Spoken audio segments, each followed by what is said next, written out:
Where your treasure is, there will your heart be also. God has given us unlimited treasures in His Word. Every time we open it, we can discover a new treasure or admire an old one. What will we find today? Here's Carla Early with Treasure Hunt in the Word.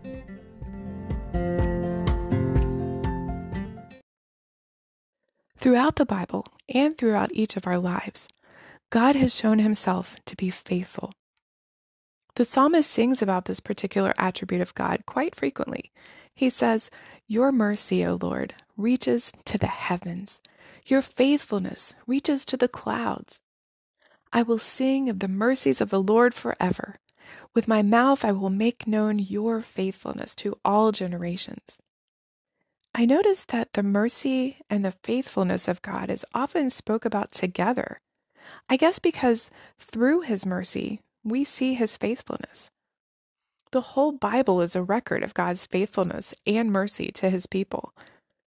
The book of Hosea is a dramatic allegory of the faithfulness of God in contrast with the unfaithfulness of His people Israel.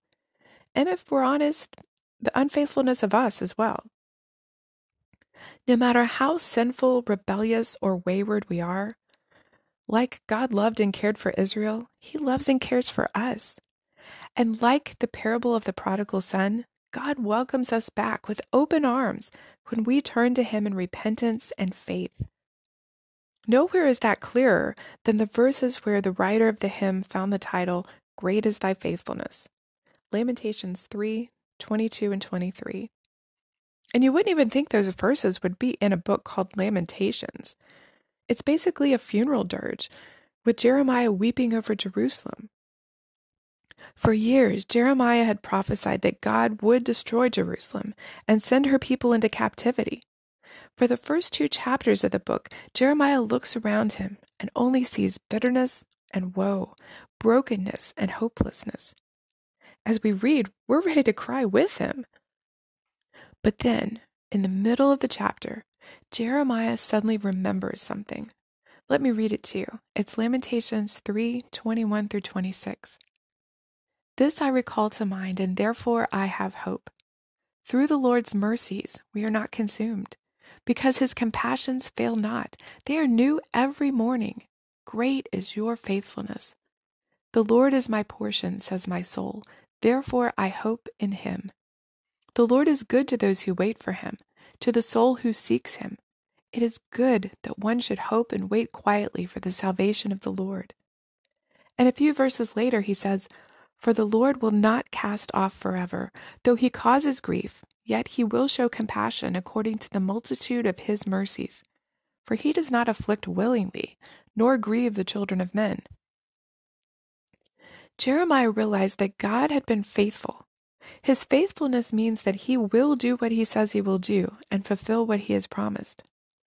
Now, way back in Deuteronomy, God had promised if the people turned away from Him to other gods, He would destroy the city and send the people into captivity.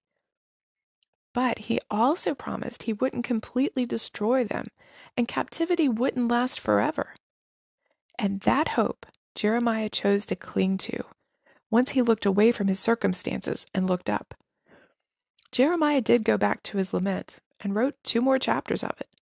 But that bright spot in the middle of his sadness showed that he knew down deep that God was still in control and that He loved His people. That's where Jeremiah found his hope. His God was permanent, unchanging, the rock he built his hopes on. Maybe you're in the middle of a lament right now. Maybe your life is in shambles and you can only see the destruction and heartache around you.